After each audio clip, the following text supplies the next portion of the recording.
Hi all, എല്ലാവർക്കും സുഖമാണല്ലോ അല്ലേ? ഇന്ന് നമ്മൾ ഇൻസ്റ്റൻറ്റ് നാരങ്ങ വെള്ളം കേട്ടോ ഉണ്ടാക്കുന്നത്. അതിന് കൂടുതൽ നാരങ്ങ എടുത്ത് നമ്മളതിന് പിഴിഞ്ഞ് അതിൻ്റെ നീരെല്ലാം കൂടി എടുക്കണേ. ഇപ്പോഴത്തെ ഈ കാലാവസ്ഥയിൽ നാരങ്ങയൊക്കെ മേടിച്ച് വെച്ചാൽ പെട്ടെന്ന് ഉണങ്ങിപ്പോകും. പക്ഷേ ഇപ്പോൾ വിലക്കുറവായതുകൊണ്ട് കൂടുതൽ മേടിക്കുകയും ചെയ്യാം. എന്നിട്ട് പിഴിഞ്ഞ് അരിച്ചെടുത്തിട്ട് നമ്മൾ ഫ്രീസറിലാണ് കേട്ടോ സൂക്ഷിക്കുന്നത്. എന്നിട്ട് ഇതുപോലെ ഈ ട്രെയിൽ ഓരോ നിറച്ച് വേണ്ട, അതിൻ്റെ തൊട്ട് താഴെ നിൽക്കുന്ന പോലെ നമ്മളത് എടുത്ത് വെക്കണേ. പിന്നെ ഒരു ചെറിയ ചെറിയ പാത്രങ്ങളിൽ കൂടെയൊക്കെ ഒഴിച്ച് വെക്കുകയാണെങ്കിൽ ഒരു 2-3 ഗ്ലാസ് നാരങ്ങ വെള്ളത്തിനുള്ള നീരുണ്ട് കേട്ടോ. അത് കഴിഞ്ഞ് അത് ഫ്രീസറിലോട്ട് സൂക്ഷിച്ച് വെച്ചാൽ മതി നമ്മൾ. എന്നിട്ട് ആരെങ്കിലുമൊക്കെ വരുമ്പോഴത്തേനും അല്ലെങ്കിൽ നമുക്ക് കുടിക്കണമെങ്കിലുമൊക്കെ നമ്മൾ അന്നേരം പിഴിയാനൊന്നും പോകണ്ട. ഒരു ഗ്ലാസ് വെള്ളം എടുക്കുക, പഞ്ചസാര ഇട്ട് ഇളക്കുക, ഒരു ക്യൂബും ഇട്ട് ഇളക്കി കഴിഞ്ഞ് കഴിഞ്ഞാൽ നമ്മുടെ നാരങ്ങ വെള്ളം റെഡിയായി. ഇത്രേ ഉള്ളൂ പരിപാടി. അപ്പോൾ എല്ലാവരുമൊക്കെ ചെയ്ത് നോക്കണേ.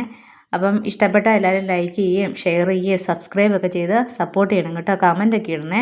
അപ്പം ഓക്കെ, ബൈ.